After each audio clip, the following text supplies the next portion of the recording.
तो अमेरिका के साथ बातचीत में गतिरोध के बीच ईरान ने वॉशिंगटन को नया प्रस्ताव भेज दिया है। नमस्कार, मैं हूं नीलू। क्योंकि अभी सिर्फ प्रस्ताव ईरान की तरफ से और फिर अमेरिका की तरफ से इसको लेकर क्या कहा गया, बातचीत आज उस पर भी करेंगे। और साथ ही साथ एक और बड़ी खबर आपको बताते हैं कि ट्रंप ने एक बड़ी धमकी ईरान को एक बार फिर से दी है। वो धमकी क्या है?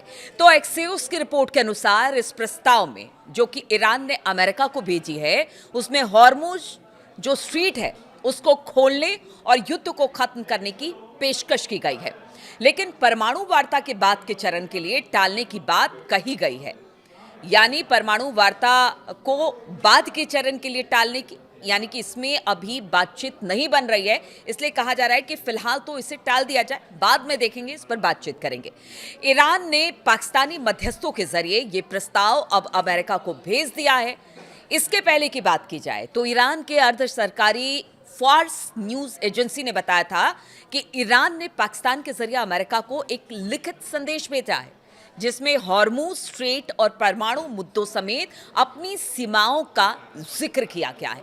इस बीच अमेरिकी राष्ट्रपति डोनाल्ड ट्रंप ने कहा कि अगर तेहरान बातचीत करना चाहता है तो वो वॉशिंगटन को कॉल कर सकता है। क्योंकि हमने देखा था कि जब अब्बास आरगची पाकिस्तान पहुंचे थे और उस दौरान अब वो वहाँ से निकल गए और फिर बाद में ट्रंप ने कह दिया था कि देखिए ऐसा है कि अब अमेरिका का डेलीगेशन तो नहीं जाएगा इस्लामाबाद, अब जो भी बातचीत होगी वो फ़ोन कॉल पर होगी। और इसीलिए ट्रंप ने कह दिया है कि देखिए वॉशिंगटन को कॉल कर लीजिए और अब जितनी भी बातचीत होगी वो कॉल के ज़रिए ही होगी। उन्होंने इस बात को भी दोहराया कि तेहरान को परमाणु हथियार नहीं हासिल करने दिया जा सकता है। यानी इस बात को क्लियर ट्रंप ने कर दिया है कि बातचीत होगी, लेकिन जो परमाणु हथियार हासिल करने की जिद ईरान लगाए बैठा है, ऐसा तो नहीं करने दिया जाएगा। और इसके साथ ही ट्रंप ने ईरान को एक चेतावनी भी दे दी जिसमें कहा कि 3 दिनों में उसकी तेल पाइपलाइनें फट सकती हैं। तेल पाइपलाइनें फट सकती हैं, इसका मतलब क्या है? तो वो इसके पीछे बता रहे हैं कि इसके पीछे एक वैज्ञानिक कारण है। अब ट्रंप का वो वैज्ञानिक कारण भी आप सुनिए। ट्रंप ने रविवार 26 अप्रैल को कहा कि जो ईरान है, ईरान के पास युद्ध खत्म करने के लिए समझौते पर राजी होने के लिए सिर्फ 3 दिन का वक्त है, वरना उसकी तेल पाइपलाइनें अंदर से फट जाएंगी। फॉक्स न्यूज से बात करते हुए ट्रंप ने समझाया कि अगर ईरान तेल का निर्यात जारी नहीं रख पाता है तो पाइपलाइनें यांत्रिक रूप से और प्राकृतिक कारणों से खराब हो जाएगी। अब तो भाई ये किसी एक्सपर्ट से ही समझना होगा कि ट्रंप क्या कहना चाह रहे हैं, लेकिन अभी जो समझ में आ रहा है तो ट्रंप की यही बात लगती है कि अगर पाइप से वहाँ से तेल नहीं निकला तो किसी कारण से, प्राकृतिक कारण हो या फिर यांत्रिक, यानी कि कोई तकनीकी खराबी आ जाए, उसकी वजह से वो फट जाए। अभी तो शुरुआती तौर पर उनके बयान से ट्रंप के तो यही लग रहा है।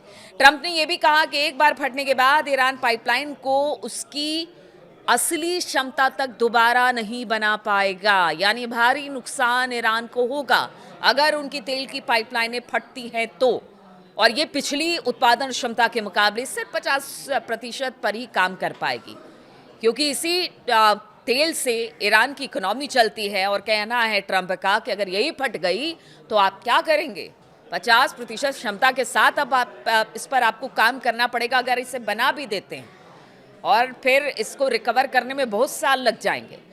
इंटरव्यू में ट्रंप ने कहा कि अगर ईरान बातचीत करना चाहता है तो अमेरिका से संपर्क कर सकता है। ट्रंप ने कहा कि अगर वो बात करना चाहते हैं या फिर किसी तरह से संपर्क करना चाहते हैं तो आप हमें फ़ोन लाइन पर कॉल कर सकते हैं। हमारा फ़ोन हमेशा से मौजूद है, हमारे पास अच्छी और सुरक्षित लाइनें हैं। और इसके पहले ट्रंप ने वॉशिंगटन के वार्ताकारों स्टीव विटकॉफ और जेरेड कुशनर की इस्लामाबाद यात्रा का जो था वो आखिरी समय में उसे रद्द कर दिया था। ये हमने भी देखा था, जिससे संकेत मिला कि अमेरिका ईरान के पिछले प्रस्ताव से संतुष्ट नहीं है। क्योंकि अब्बास आरगची पहुंचे थे, उन्होंने अपना प्रस्ताव पाकिस्तान को दिया था और फिर वहाँ से निकल गए थे फिर वो ओमान पहुंचे, वापस से इस्लामाबाद पहुंचे। तो बताया जा रहा है कि जिस तरह से अमेरिकी डेलीगेशन नहीं आया उसके पीछे एक कारण ट्रंप दे रहे हैं कि हमें उनका प्रस्ताव मंजूर नहीं है।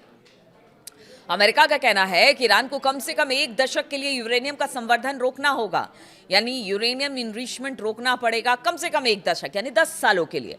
और अपने मौजूदा भंडार को देश से बाहर भेजने की बात भी ट्रंप ने कही है ईरान को। उन्होंने कहा है, ट्रंप ने कहा है कि ईरान की यूरेनियम को लेने के लिए बल प्रयोग की भी उन्होंने बात की है कि देखिए अगर आप नहीं भेजेंगे या बनाना बंद नहीं करेंगे तो हमें ज़बरदस्ती आपसे यूरेनियम छीनना पड़ेगा। और ये भी खबर आ रही है कि क्या अब अमेरिका जो है, अगर बातचीत दूसरे दौर की नहीं होती है तो क्या अमेरिका जो है वो अपने सैनिक ईरान में उतारेगा, क्योंकि बल प्रयोग की बात अमेरिका कर रहा है। लेकिन ईरान ने चेता दिया है कि भाई आप देख लीजिए, जो भी करिए वो अपनी बुद्धि के अनुसार करिए, सोच समझ कर करिए, क्योंकि इसके परिणाम बहुत बुरे होंगे। रिपोर्ट में कहा गया कि ईरान के विदेश मंत्री अब्बास अराक्ची ने पिछले हफ्ते के आखिर में मध्यस्थों से कहा था कि अमेरिका की इन मांगों पर ईरानी नेतृत्व के भीतर कोई आम सहमति नहीं बनी है। यानी ईरान में एक धड़ा ये है, खासतौर पर अगर मुस्तफा खामनेई की बात की जाए, वो इन शर्तों को अमेरिका के मानने को तैयार नहीं है कि यूरेनियम इनरिचमेंट को बंद कर दिया जाएगा। साथ ही उन्होंने कहा कि देखिए, जो भी ट्रंप कह रहे हैं कि आप परमाणु कार्यक्रम को 10 साल के लिए आगे बढ़ा दीजिए, इस पर अभी सहमति नहीं बन पाई है। इसलिए शुरुआत में ही मैंने कहा कि उन्होंने कहा कि इसको आगे देखेंगे। फिलहाल अभी जो मौजूदा स्थिति है, खासतौर पर हॉर्मूज को लेकर, उस पर अगर बात बन जाती है तो सही है। तो साफ तौर से अब्बास अराक्ची भी, और अब्बास अराक्ची को भी हमने पीछे देखा है कि बिना मुस्तफा खामनेई या फिर IRGC के सहमति के बिना अब्बास अराक्ची वही बात रखते हैं जो मुस्तफा की तरफ से बात रखने को कहा जाता है। इसलिए वो कह रहे हैं कि जो बात अमेरिका कह रहा है, ईरान के नेतृत्व के भीतर कोई आम सहमति इसको लेकर नहीं बनी है। इसके पहले अगर रविवार की बात की जाए तो ईरानी विदेश मंत्री अब्बास अराक्ची एक बार फिर पाकिस्तान की राजधानी पहुंचे थे। अब्बास का ये 3 दिन में दूसरा दौरा है इस्लामाबाद का। उन्होंने पाकिस्तान के आर्मी चीफ वसीम मुनीर से मुलाकात की। इसके पहले वो शनिवार को भी शहबाज शरीफ और मुनीर से मुलाकात के बाद ओमान गए थे संक्षिप्त दौरे पर, जहां पर ईरानी राजदूत ने बताया कि अराक्ची रविवार को ही इस्लामाबाद गए वापस से, जहां वो सोमवार को राष्ट्रपति, अब बताया जा रहा है कि यानी कि आज वो राष्ट्रपति व्लादिमीर पुतिन से यानी सोमवार को मिलने वाले हैं, मुलाकात करने वाले हैं। और ये मुलाकात फिर किस तरह की होगी, क्या कुछ सहमति बनती है, व्लादिमीर पुतिन की तरफ से क्या बातें सामने आती है, क्योंकि ईरान का नया प्रस्ताव ऐसे समय में आया है जब कूटनीतिक प्रयास गतिरोध में फंसे हुए हैं। वहीं ईरानी नेतृत्व इस बात पर बटा हुआ है कि परमाणु मामलों पर क्या रियायतें दी जानी चाहिए, मतलब किस तरह की बातचीत परमाणु कार्यक्रम को लेकर हो, इस पर अभी कोई राय नहीं बन पाई है। ईरान का यह प्रस्ताव इस मुद्दे को दरकिनार करते हुए एक 30 समझौते की राह खोल सकता है। और इस बीच जानकार मानते हैं कि अमेरिका और ईरान के बीच समझौते की संभावना बन रही है। अल जजीरा की एक रिपोर्ट के मुताबिक इस्लामाबाद के सूत्रों के हवाले से बताया कि एक फ्रेमवर्क तैयार हो रहा है जो ऐसा आधार देगा जिससे सभी पक्ष किसी समझौते पर पहुंच सके। इसमें केवल ईरान और अमेरिका ही नहीं बल्कि मुख्य रूप से खाड़ी देश भी शामिल होंगे। पाकिस्तान अभी भी उम्मीद लगाए बैठा है कि बातचीत का दूसरा दौर होगा। हालांकि अभी ये साफ नहीं है, लेकिन कूटनीतिक प्रयास लगातार जारी हैं और कहा यह जा रहा है कि जो बैठक होने वाली है वो सिर्फ अमेरिका और ईरान के बीच नहीं होगी, बल्कि खाड़ी देश की बातचीत भी उसमें होगी, उनके प्रतिनिधि भी उसमें शामिल होंगे। अगर पुतिन से मिलने जा रहे हैं अब्बास अराक्ची तो वहां से क्या बात होगा, बताया जा रहा है इसके बाद पुतिन शी जिनपिंग से भी बातचीत करने वाले हैं। कुछ दिन में जो अमेरिकी राष्ट्रपति है ट्रंप, वो जाने वाले हैं चीन। तो ये सारी चीज़ें, सारी प्रक्रिया इस वक्त हो रही है बातचीत को आगे जारी रखने के लिए कि किसी तरह से भी जो युद्ध है ईरान अमेरिका का वो रुक जाए। लेकिन गतिरोध अब भी बरकरार है और इस गतिरोध के बीच में प्रयास अब भी जारी है, लेकिन दूसरी तरफ ट्रंप की धमकी भी जारी है। अब देखना होगा ये जो दूसरे दौर की बातचीत का प्रयास किया जा रहा है वो क्या सफल होता है, क्या युद्ध यहाँ से रुकता है। किसी एक बिंदु पर जो जितने भी बातचीत अपने अपने तरीके से, चाहे अमेरिका है ईरान है, उन्होंने अपने जो प्रयास किए हैं पॉइंट्स रखने की, क्या उस पर कोई आम सहमति बनती है। सबकी निगाहें इसी ओर है। बहुत बहुत शुक्रिया मेरे साथ इस वीडियो में शामिल होने के लिए।